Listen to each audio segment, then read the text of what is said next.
Hey, hello. Balik lagi di channel Spoiler Moon dan kita akan lanjutkan lagi kisah hidup Fang Yuan. Sorry banget kemarin aneh disoriented, salah mengira hari ya. Aneh kira itu kayak hari Senin gitu. Ya nggak tahu ya, mungkin karena agak kecapean juga jadi ya salah lah intinya.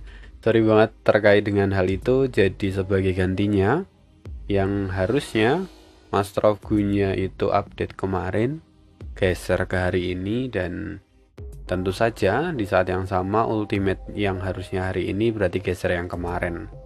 Ya sama-sama, cuman pindah hari aja. Min, kenapa nggak diselesaikan kemarin sekalian? Ya nggak bisa, tenaganya udah habis di hari kemarin. Jadi memang ya begitulah, ketika sudah mulai masuk kerja lagi itu energinya kalau buat ngebuat 2 video sekaligus itu udah nggak sampai gitu. Nanti jatuhnya juga nggak maksimal kalau dipaksain. Nah, kita lanjutkan lagi kisah hidup Fang Yuan, yang mana kemarin itu Fang Yuan sudah menawarkan diri pada Langya untuk mengumpulkan material abadi guna nanti digunakan untuk menyempurnakan Gu Segudang Diri. Ya, kenapa begitu? Karena di tanah Langya sendiri tidak menyimpan banyak material yang dibutuhkan di dalam pembuatan Gu itu. Apakah Langya mengizinkan? Ya, tentu mengizinkan, karena di situ Fang Yuan juga sudah memberikan metode kepada Langya untuk digunakan dalam mengatasi tanda dao yang ditinggalkan oleh pengadilan surgawi di tanah Langya. Jadi Langya merasa tenang dan memikirkan prospek kalau misalnya mereka bisa memiliki Gu Segudang Diri, itu akan memberikan banyak dampak positif. Maka Langya pun memberikan izin untuk Fang Yuan meninggalkan tanah terberkati Langya. Ya, meskipun Langya sangat ingin Fang Yuan tetap ada di dalam tanah terberkati Langya, karena dengan begitu maka dia merasa jauh lebih aman. Ya, itulah rencana awalnya. Dan kemudian ada perubahan yang tentu perubahan itu dibawa oleh Fang Yuan. Nah, hari ini kita akan lanjutkan lagi kisah hidup Fang Yuan di part 310. Kita langsung berpindah di sebuah lokasi yang dikenal dengan nama Dataran Pisau Musim Gugur. Lokasinya di tenggara dari Dataran Es Utara, di utara kota Ingmen, di barat laut padang rumput beracun, dan di ujung selatan dari wilayah klan Meng. Jadi posisi dari Dataran Pisau Musim Gugur ini ada di tengah-tengah dari keempat lokasi itu secara geografis ya. Ya, walaupun lokasinya tidak benar-benar bersebelahan. Beberapa ya cukup jauh, tetapi secara geografis kalau dilihat letaknya dari map gitu ya, itu ada di tengah-tengah. Nah, tanah ini sejujurnya terbentuk secara alami. Lokasinya datar tapi gersang. Tak ada sehelai rumput pun yang tumbuh di sana. Secara penampilan ya seperti dataran biasa begitu, tetapi tidak ada tumbuhan apapun begitu. Nah, di dataran ini tidak banyak hewan yang bisa hidup di sana. Tetapi sejauh mata memandang terlihat ada satu sosok yang berjalan di atas Dataran Pisau Musim Gugur ini. Dia adalah Meng Tu. Tubuhnya tinggi dan tegap, kulitnya berkilau seperti perunggu. Dia mengenakan rompi lapis baja yang menonjol di bahunya. Sementara celananya digulung hingga betis, memperlihatkan otot kakinya yang luar biasa. Dia berjalan tanpa alas kaki, padahal permukaan dataran itu setajam pisau, ya seperti namanya. Jadi berjalan di tempat itu benar-benar seperti menapaki tumpukan pisau. Bahkan setiap kali Meng Tu berjalan, darah akan tercecer dari bekas luka yang ia miliki. Tentunya Rasa sakitnya sungguh luar biasa. Tapi Meng Tu sangat teguh. Meski saat ini matanya tertutup, wajahnya terlihat tenang, seolah tak ada masalah apapun.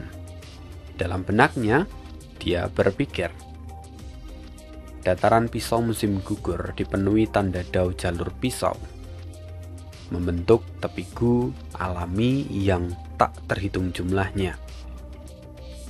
Aku telah berjalan mondar-mandir di sini tanpa menggunakan alas kaki selama bertahun-tahun. Tetapi mengapa aku masih belum mampu menembus batas pencapaian jalur pedangku? Jadi, jalur pisau itu adalah anak jalur dari jalur pedang. Dan dalam pembahasan jalur pisau, jalur pedang tak dapat dilepaskan. Keduanya memiliki hubungan yang sangat erat, sekaligus juga saling bertentangan. Ya, seperti yin dan yang. Karena kedua jalur ini pada dasarnya bersumber pada satu hal yang sama, yaitu tepi gu, di mana kisah tepi gu juga tercatat di dalam catatan Renzu. Ada banyak tepi gu liar yang dihasilkan secara alami. Dataran pisau musim gugur adalah salah satu dari sedikit wilayah penghasil tepi gu di seluruh duniaku. Dan wilayah ini berada di bawah kendali klan Meng. Meng Tu sendiri adalah seorang immortal peringkat 7 yang telah menempuh jalur pedang seumur hidupnya. Dia memiliki kekuatan tempur di puncak peringkat 7. Sejak dia muda, dia dikenal sebagai sosok jenius. Dia berkembang pesat hingga menjadi salah satu ahli terkemuka di dataran utara. Dia juga adalah salah satu pilar utama dari klan Meng. Beberapa tahun yang lalu, Meng Tu mengajukan permohonan untuk menetap di dataran pisau musim gugur ini. Di satu sisi, keberadaannya di sini adalah untuk menjaga sumber daya penting milik klan. Jadi tempat itu dianggap sebagai ladang sumber daya. Dan di sisi lain, tentunya dia ingin mengasah kultivasinya sendiri. Jalur pedangnya telah tertahan di tingkat kuasi Grandmaster Agung untuk waktu yang lama. Dan dia berniat untuk meniru gerakan Renzu yang menembus ke tingkat Grandmaster Agung di dalam ceritanya. Namun, meski Meng Tu telah memperoleh kemajuan selama beberapa tahun terakhir ini, tetapi dia tetap terhalang oleh penghalang tipis yang memisahkan dirinya dari terobosan itu. Meng Tu yang berkepribadian teguh menolak untuk menyerah. Bahkan setelah bertahun-tahun berjuang tanpa hasil, dia masih teguh ada di sana. Menembus ranah Grandmaster Agung benar-benar sulit. Tetua tertinggi di klanku memujiku sebagai jenius jalur pedang yang langka dalam 1000 tahun. Tetapi pada akhirnya, aku tetap terjebak di tingkat kuasi Grandmaster Agung selama ratusan tahun. Penghalang ini terasa sangat tipis dan dekat, namun juga bagaikan cakrawala yang sulit dijangkau. Tetapi aku harus terus berjalan. Walau sedikit, metode ini masih memberikan kemajuan. Suatu hari, aku pasti akan mencapai Grandmaster Agung dari jalur pedang. Meng Tu menggumamkan itu, dan tiba-tiba matanya yang sebelumnya tertutup kini terbuka lebar. Dia berseru, "Siapa di sana?" Meng Tu merasakan bahwa formasi gu yang sebelumnya menutupi seluruh dataran pisau musim gugur kini telah hancur. Kemudian di saat yang sama, terlihat sosok berwibawa yang turun dari langit. Dia langsung menyerbu ke arah Meng Tu tanpa mengatakan apapun. "Berani sekali kau!" Meng Tu dengan penuh amarah. Ia tidak menghindar, malah maju dan menyambut dengan kuda-kuda yang siap untuk menyerang. Benturan dahsyat pun terjadi. Sang penyerang rupanya tetap tegak seperti gunung setelah menerima benturan itu. Sementara Meng Tu, dia terpental jauh. Gerakan pembunuh abadiku mungkin tampak tanpa daya, tapi seluruh kekuatanku terkandung di dalamnya. Pertahanan seorang immortal peringkat 7 biasa pasti akan hancur seketika. Tapi orang ini, dia menerima seranganku secara langsung dan tanpa mendapatkan cedera. Dia adalah lawan yang kuat, gumam Meng Tu. Kini tatapannya tampak tajam. Dia segera menstabilkan diri dan berteriak, "Sebutkan namamu. Berani sekali kau mengacau di wilayah klan Meng." Mendengar itu, sang penyerang pun tertawa terbahak-bahak. Suaranya terdengar tak asing. "Meng Tu, tentu saja kau tak mengenaliku. Tetapi itu tak menjadi masalah, karena orang mati tak perlu tahu terlalu banyak." Sosok itu tak lain adalah Feng Yuan. Alasan kenapa dia ada di sini karena salah satu material dari resep Gu Segudang Diri memerlukan sejumlah besar tepi Gu. Dan yang lebih penting, ada material abadi peringkat 7 khusus yang hanya dapat ditemukan di bawah permukaan dataran pisau musim gugur. Material itu adalah anggur pisau. Anggur ini sebenarnya tidak terbentuk secara alami, tetapi anggur ini lahir dari darah Meng Tu yang meresap ke dalam tanah dan berpadu dengan tanda dao jalur pedang yang ada di tempat ini. Feng Yuan mengetahui semua itu dari ingatan di kehidupan pertamanya. Ketika itu, Meng Tu juga sama. Dia berkultivasi dengan tekun di tempat ini demi menembus tingkat Grandmaster Agung dari jalur pedang. Tapi kesempatan itu tak pernah menghampirinya. Dia gagal mencapai terobosan. Akhirnya Meng Tu meniru Renzu dengan menanamkan ujung Gu ke dalam hatinya demi memperdalam pemahamannya terhadap jalur pedang. Gerakan pembunuh yang ia ciptakan memang luar biasa, namun itu tidak sempurna dan memiliki efek samping tersembunyi yang sangat fatal.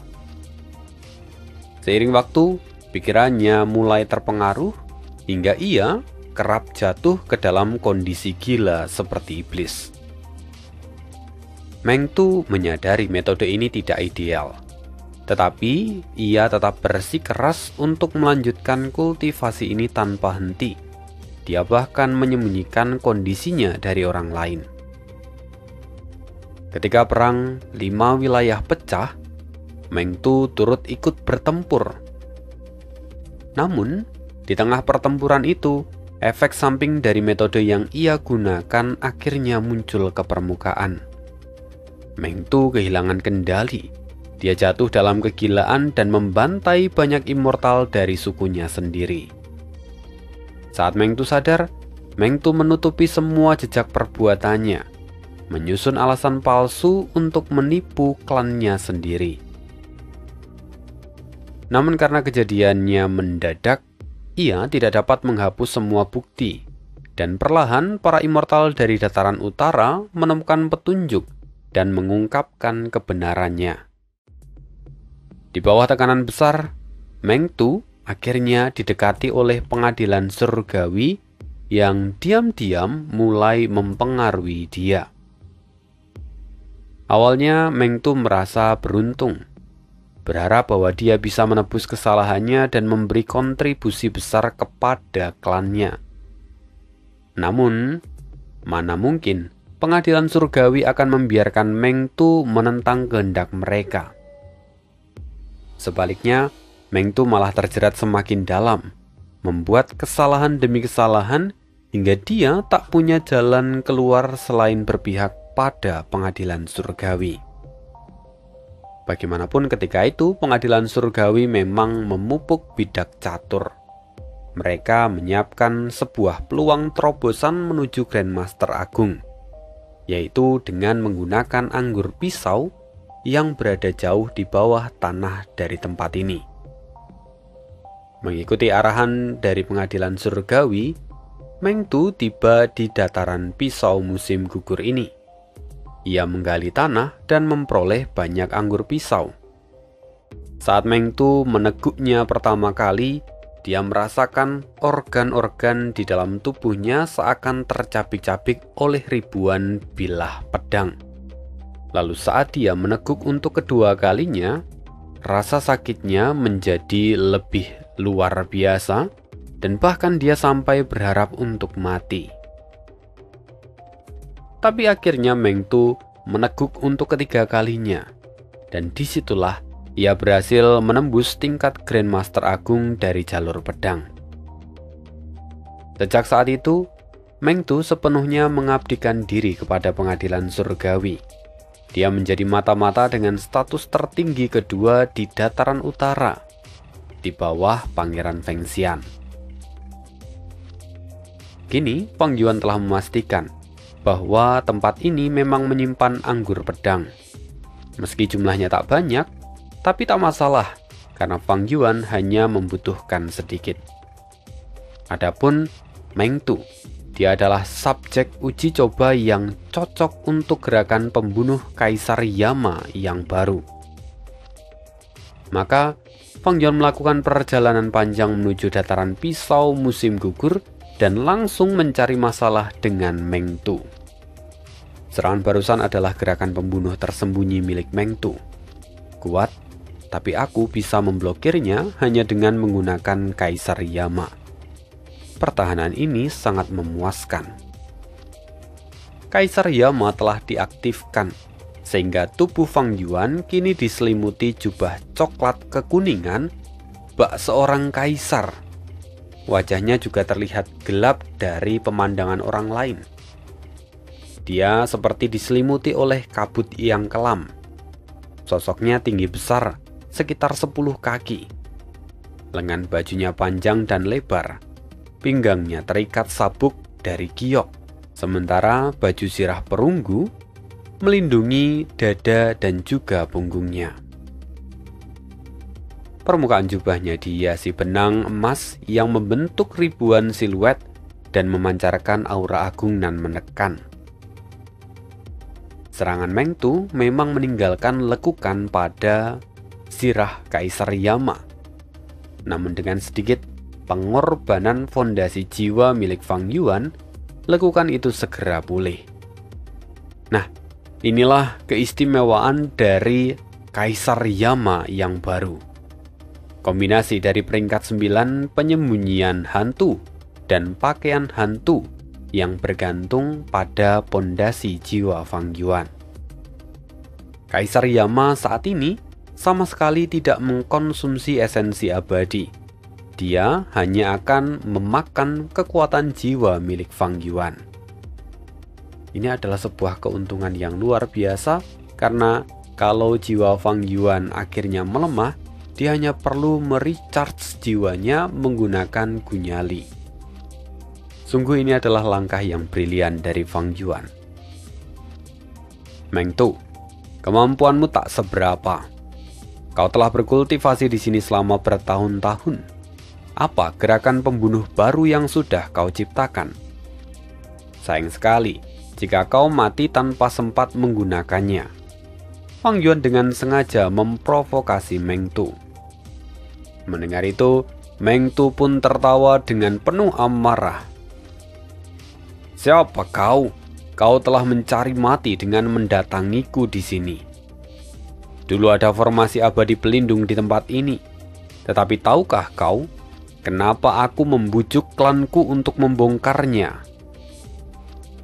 Alasannya karena selama aku berada di sini, formasi itu tidak berguna.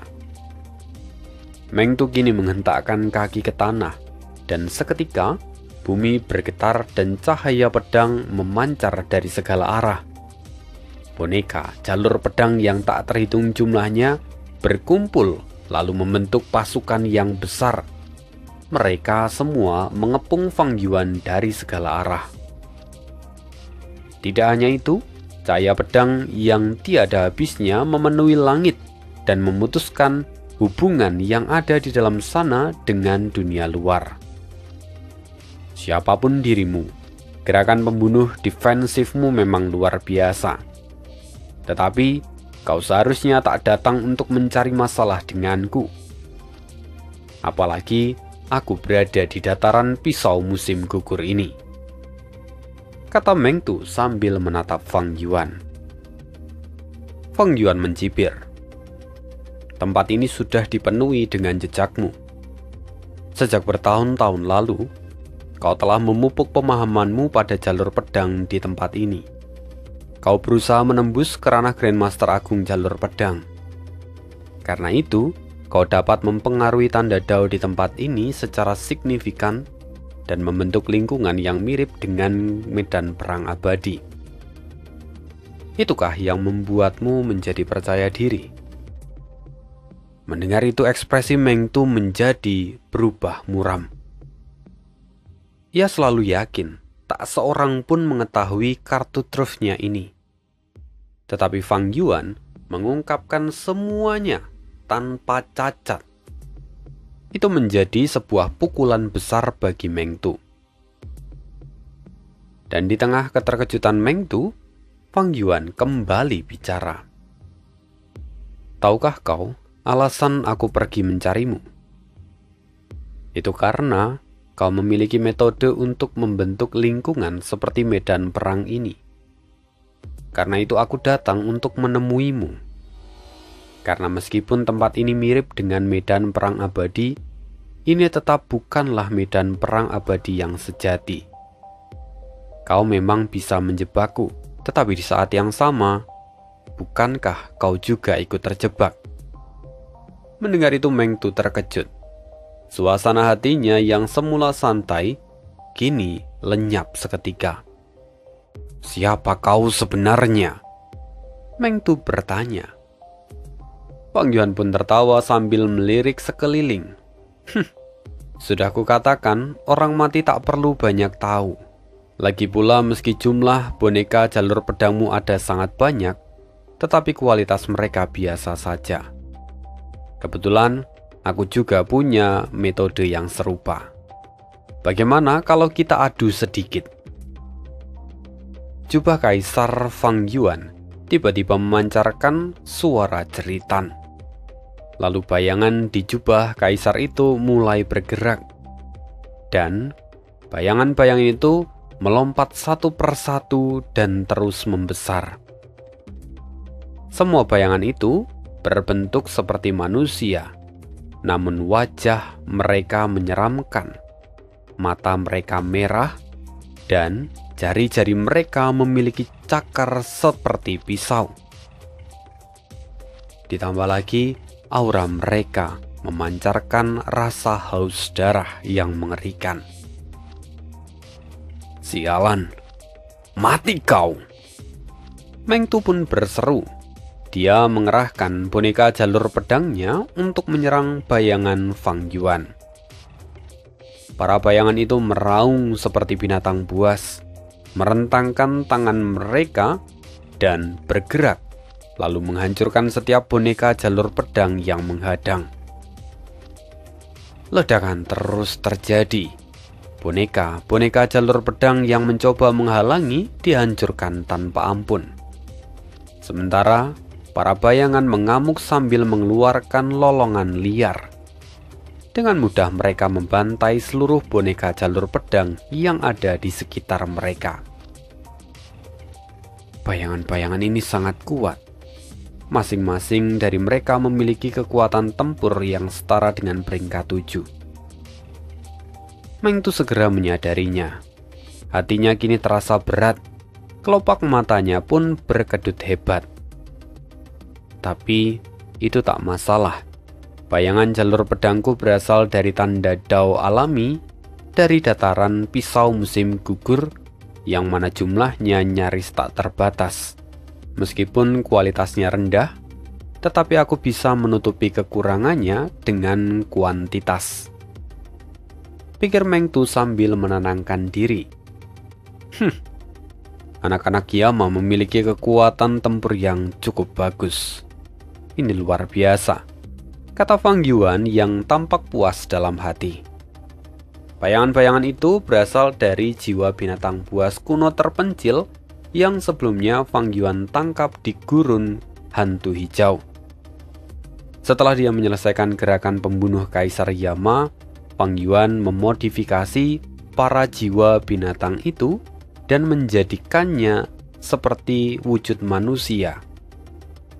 Setelah itu disebutlah mereka sebagai anak-anak Yama.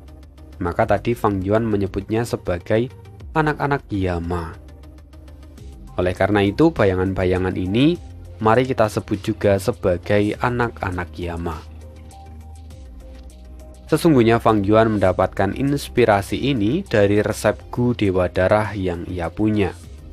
Sebagai seorang Grandmaster jalur darah dan juga dengan bantuan cahaya kebijaksanaan, Fang Yuan berhasil menyempurnakan resep itu.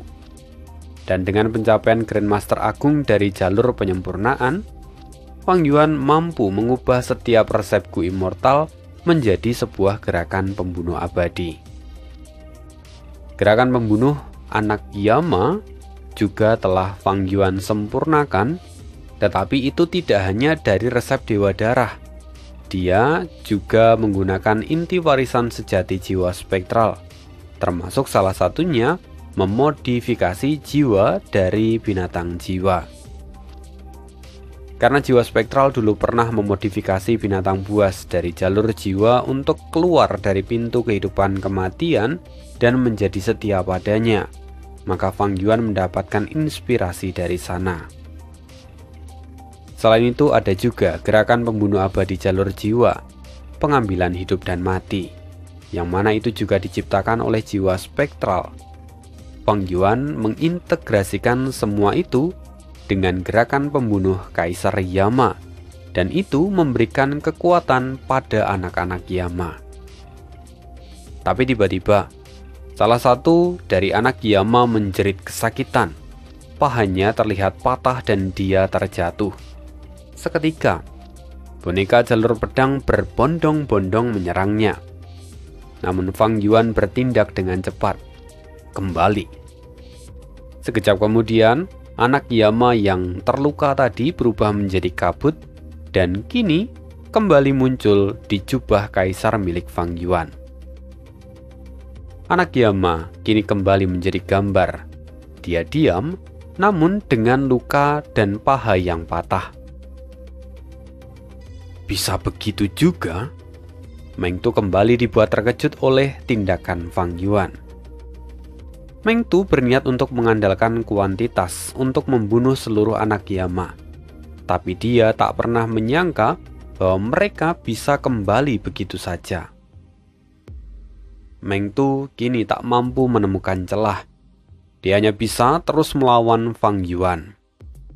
Hanya ada satu harapan, bahwa jumlah anak Yama terbatas. Meskipun mereka berhasil membantai banyak boneka jalur pedang, luka-luka mereka akan terus menumpuk hingga mencapai tingkat yang serius. Lalu hal itu akan memaksa Fang Yuan untuk memanggil mereka kembali. Sementara, para boneka jalur pedang akan terus diproduksi seolah tak ada habisnya. Walaupun ada satu hal yang membuat Meng Tu menjadi masam.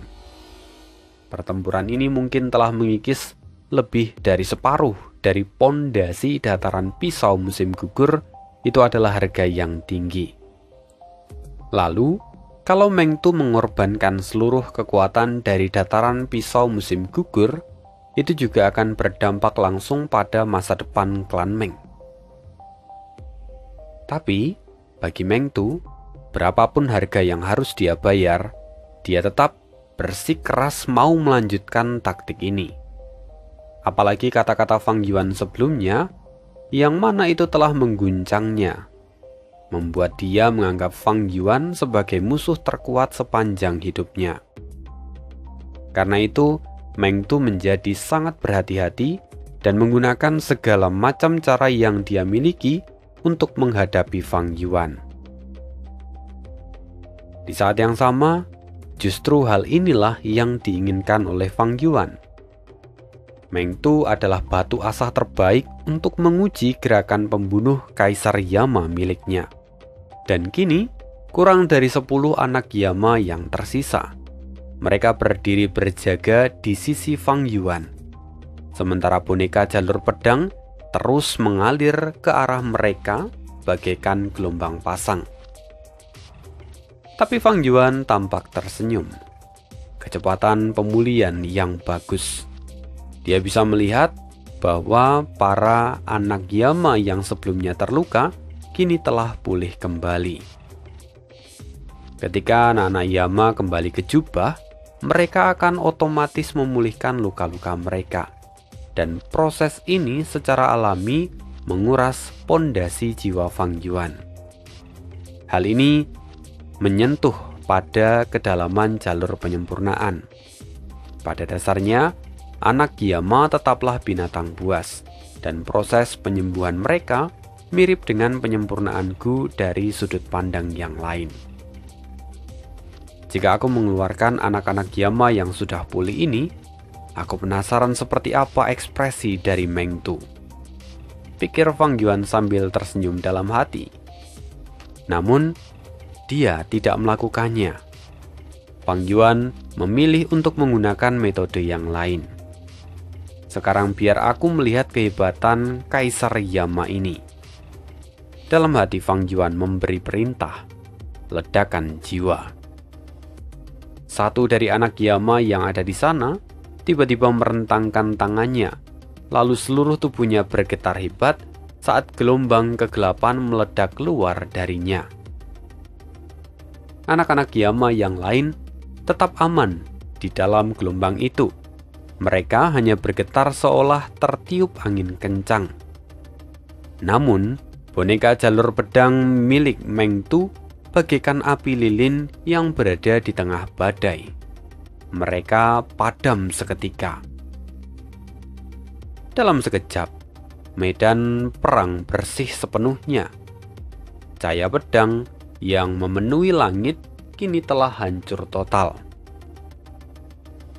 Meng Tu kini terhempas ratusan langkah ke belakang oleh ledakan jiwa itu. Dia tampak setengah berlutut di tanah. Cahaya pelindung dari gerakan pembunuh defensifnya bergetar hebat dan didorong hingga batas. Kekuatan ini, Meng Tu segera berdiri, menatap Fang Yuan dengan ekspresi terguncang. Bagaimana bisa gerakan pembunuhnya begitu luar biasa? Pertahanannya sangat kokoh. Metode pengiriman pasukannya juga mengerikan. Tetapi dari semua itu, yang terkuat adalah metode ofensifnya. Aku belum pernah melihat atau mendengar gerakan pembunuh seperti ini. Apakah ini adalah ciptaannya sendiri? Jika memang benar, siapa di dunia ini yang bisa menciptakan gerakan seluar biasa ini? Meng Tu tampak masam. Sementara itu, Fang Yuan tampak puas. Efek ledakan jiwa ini lumayan. Satu anak Yama dikorbankan untuk menciptakan kekuatan yang setara dengan gerakan pembunuh puncak peringkat 7. Pertahanan anak Yama, pemulihan, dan juga ledakan jiwa, semuanya ada di puncak peringkat 7. Tetapi kekuatan sejati Kaisar Yama terletak pada dua gerakan yang lain. Mari kita uji, kata Fang Yuan. Dan di saat Fang Yuan berpikir begitu, Meng Tu sudah menerjang ke arahnya sambil berteriak, "Rasakan gerakan pembunuhku, surga dan pisau bumi." Tetapi Fang Yuan sudah menggunakan gerakan pembunuh abadi miliknya, tangan hantu pencuri hebat.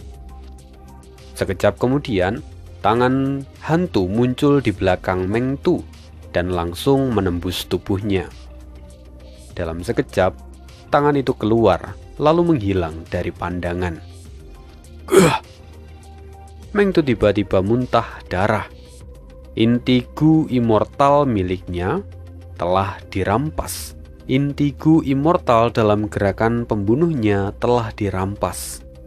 Itu membuat gerakan pembunuh pun gagal total dan serangan balik langsung membuatnya cedera parah. Apa yang terjadi? Kemana perginya Gu immortalku? Hati Mengtu diliputi ketakutan yang belum pernah ia rasakan sebelumnya. Sebelumnya, di padang pasir hantu hijau, Fang Yuan pernah menggunakan tangan hantu pencuri hebat untuk mencuri Gu token jiwa binatang peringkat 8. Tangan hantu pencuri hebat itu sejatinya adalah gerakan pembunuh peringkat 7 dengan inti Gu pencuri hebat peringkat 7. Namun, dengan dukungan gerakan pembunuh Kaisar Yama, kekuatannya meningkat hingga mampu mencuri Gu peringkat 8 dari tubuh King Chou ketika itu. Dan saat itu, kekurangannya, jangkauan efektifnya sangat terbatas, sehingga Fang Yuan harus mendekati target secara langsung. Sekembalinya Fang Yuan, dia memodifikasi Kaisar Yama, menambahkan tangan hantu pencuri hebat untuk membentuk variasi gerakan pembunuh Kaisar Yama yang baru. Dan karena itu, tangan hantu pencuri hebat tidak hanya memiliki jangkauan efektif yang jauh lebih panjang, tetapi juga dilengkapi dengan kemampuan penyamaran. Kini Fang Yuan tampak menyeringai. Jadi, ini Gu jalur pedang milikmu. Dari bentuknya, mungkinkah ini Gu ledakan pedang? Fang Yuan tampak menggenggam Gu peringkat 7 yang terlihat seperti kupu-kupu dengan sayap berhiaskan pola awan nan indah. Melihat itu, keringat dingin menetes dari dahi Mengtu. Dia terbaring lemah di tanah, menatap Fang Yuan dengan mata menyipit. Suaranya terdengar serak. Kau berhasil mencuri Gu di dalam apertur abadiku? Apa kau memperoleh warisan sejati yang mulia iblis surga pencuri? Fang Yuan tersenyum. Benar, aku mendapatkannya. Setelah itu Fang Yuan lalu menyimpan Gu ledakan pedang ke dalam apertur abadinya, tepat di depan mata Mengtu. Dia juga menyegel Gu itu di bawah gunung penyegel langit. Kelopak mata Mengtu bergetar hebat. Gu ledakan pedang memang bukan Gu vitalnya, tetapi Gu ledakan pedang telah ia besarkan sejak lama, sejak Gu itu masih berupa Gu fana peringkat 5. Ia telah mengalami puluhan kegagalan dan menghabiskan sumber daya, waktu dan tenaga yang sangat besar untuk meningkatkan Gu ini. Tidak pernah ia bayangkan akan tiba hari di mana Gu itu dirampas darinya secara paksa. Kemarahan di hati Mengtu meledak, namun rasa takutnya juga jauh lebih besar. Yang mulia iblis surga pencuri dulu disebut sebagai malapetaka dunia karena dia memiliki metode pencuri Gu yang tak bisa dibendung. Ia bahkan mampu mencuri material-material di dalam apertur abadi orang lain. Dan kini, Fang Yuan mereplikasi metode itu, membangkitkan kembali mimpi buruk yang dulu menyelimuti dunia. Mengtu di bawah berusaha menyembuhkan lukanya sembari berkata, "Tuan, jika kamu adalah penerus dari yang mulia iblis surga pencuri, kamu pasti tahu aturan yang ia tetapkan. Seorang pencuri punya kehormatan, selalu memberi celah dan tidak bersikap terlalu jumawa, karena kamu telah mengambil Gu ledakan pedangku. Sekarang apalagi yang kamu inginkan? Jika ada hal lain, aku bisa meminjamkannya padamu." Dulu, iblis surga pencuri memang mengguncang dunia, tetapi dia bukanlah sosok yang sepenuhnya jahat. Ya, seperti yang ada di mimpi yang Fang Yuan alami dulu, Ben Ye-sun itu memang bukan orang jahat. Di lubuk hatinya, Ben Ye-sun atau surga pencuri menjunjung kehormatan dan kemuliaan. Tujuan akhirnya hanyalah pulang ke rumah.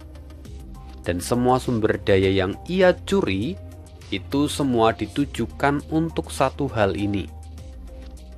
Setelah para immortal mengetahui tujuannya dan sadar bahwa tidak ada yang mampu melawannya, setiap kali mereka bertemu dengan Ben Ye-sun, mereka akan menyerahkan apapun yang ia inginkan selama tidak mengancam nyawa mereka. Ben Ye-sun pun bukanlah seseorang yang serakah.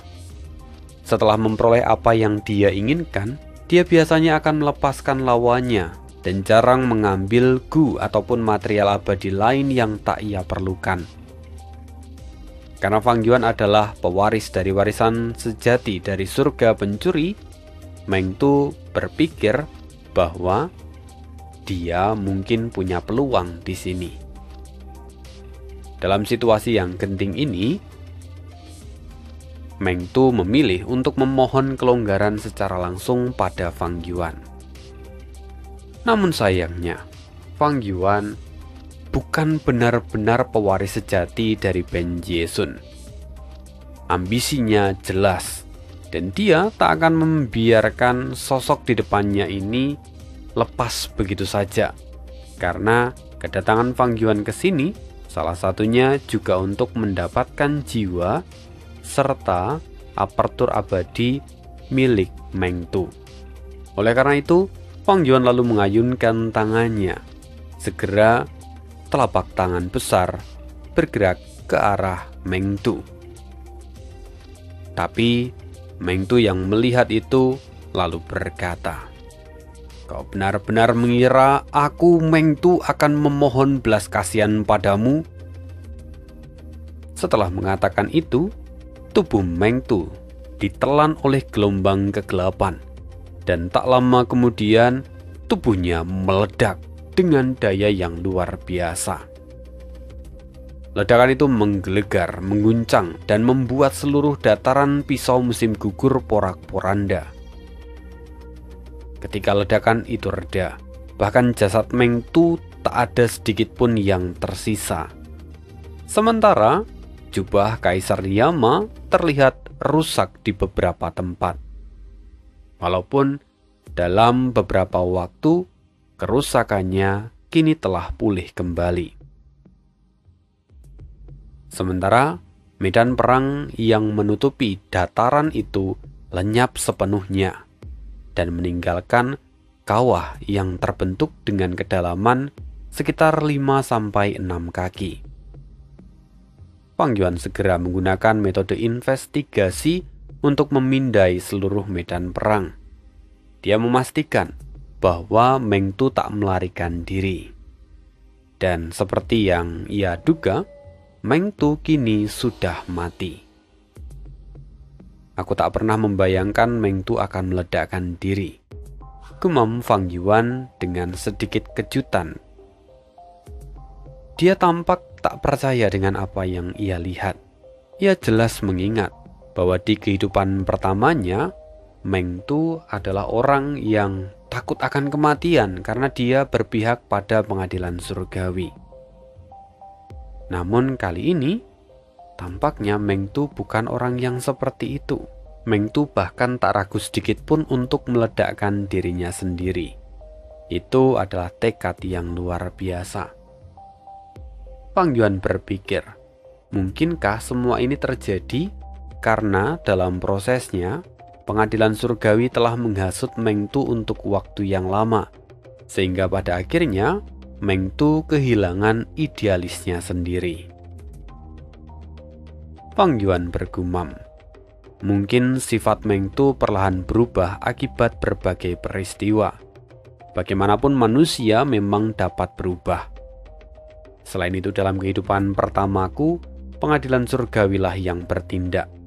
Mereka pasti menggunakan berbagai metode dan rencana untuk menghasut Meng Tu. Memikirkan itu, Fang Yuan menghela nafas sejenak. Kemudian, dia melirik ke arah dataran pisau musim gugur sebelum akhirnya terbang ke langit. Hampir semua tepigu di dataran itu hancur setelah pertempuran ini.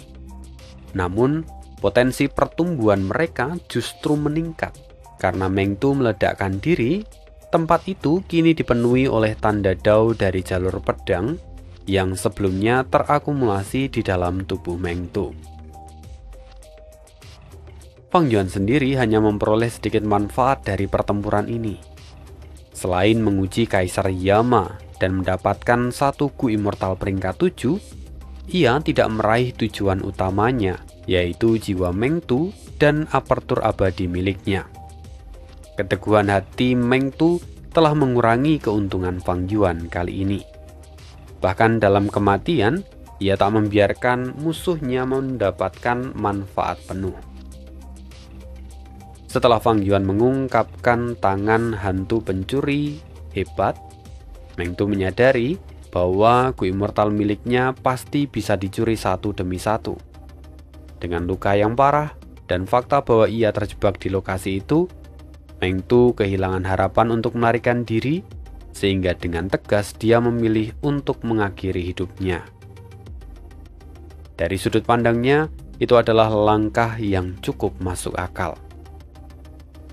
Fang Yuan bergumam, sulit mempersiapkan diri untuk mati. Tapi Meng Tu benar-benar memiliki keberanian sejati. Dalam kehidupan pertamaku, dia memihak pengadilan surgawi dan disingkirkan oleh klannya. Sementara di kehidupan ini, meskipun dia mati, kali ini dia akan dikenang sebagai pahlawan yang gugur dalam pertempuran. Fang Yuan tampak menghela nafas. Tapi ya bagaimanapun, sebagian dari tujuannya telah tercapai.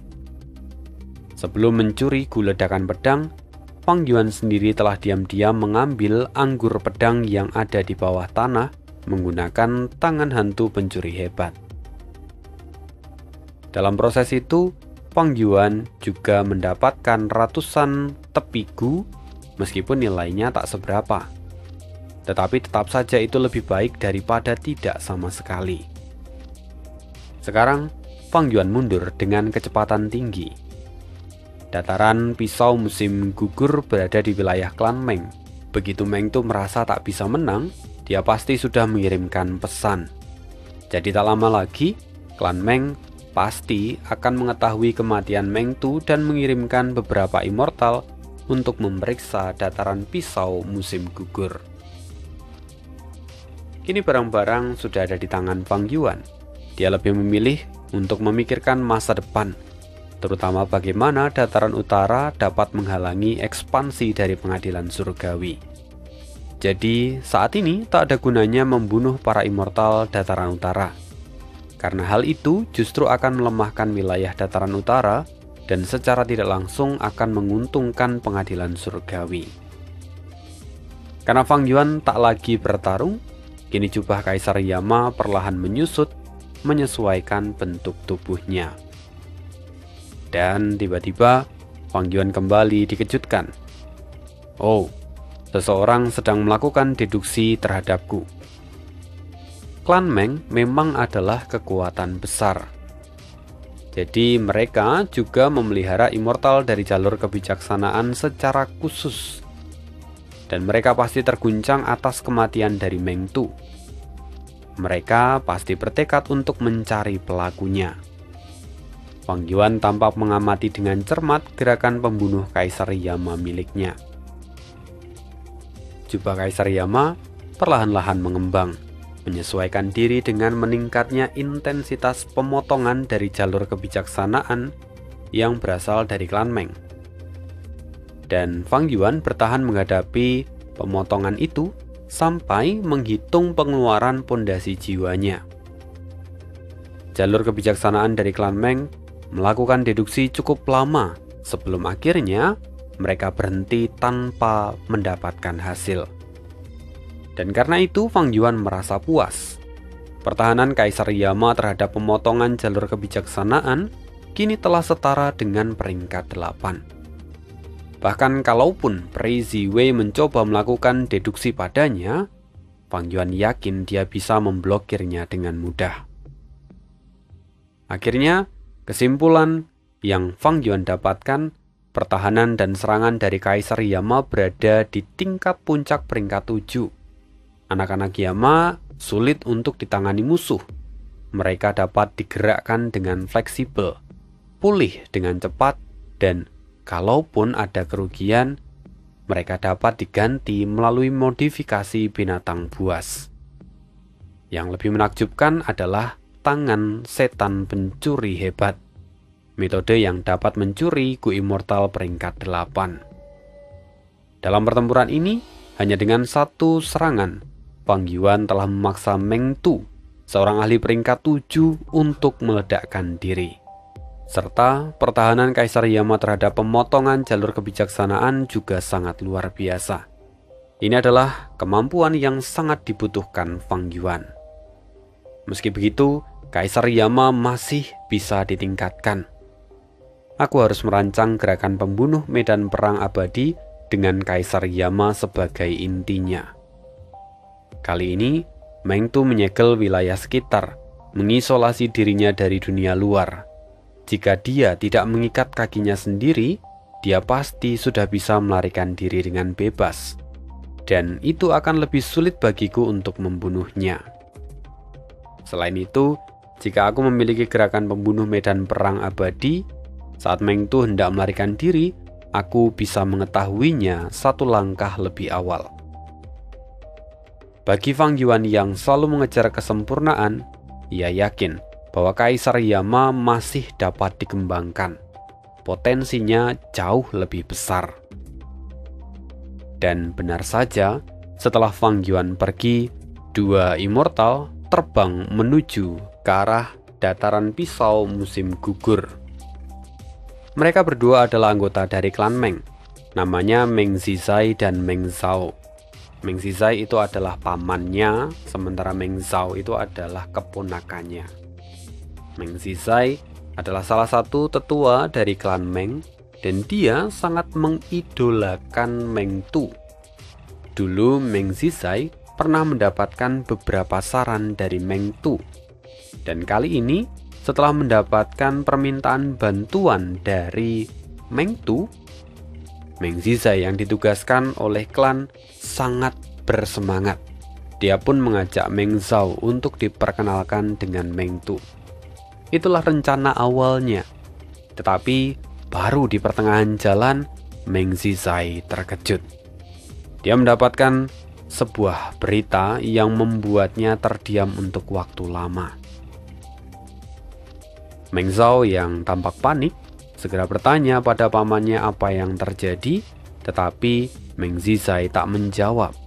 Dia terbang secepat kilat, pergi menuju ke dataran pisau musim gugur. Belum sampai di lokasi kejadian, mereka berdua tersentak karena mereka bisa merasakan tanda dao dari jalur pedang yang sangat luar biasa. Sekaligus, mereka dari kejauhan bisa melihat sebuah kawah yang terbentuk di sana. Meng Zizai benar-benar terpukul. Dia kehilangan seorang panutan.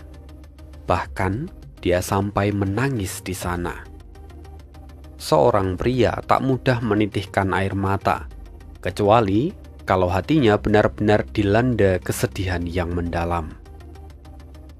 Meng Zizai benar-benar terpukul. Tetapi, dia memiliki pemikiran yang sangat rasional. Dia lalu meminta keponakannya untuk kembali ke klan.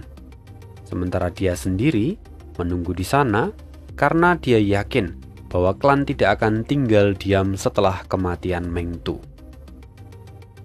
Jadi, Meng Zizai memilih untuk menunggu di sana, dan benar saja tak lama setelah itu sebuah rumah Gu milik klan Meng datang.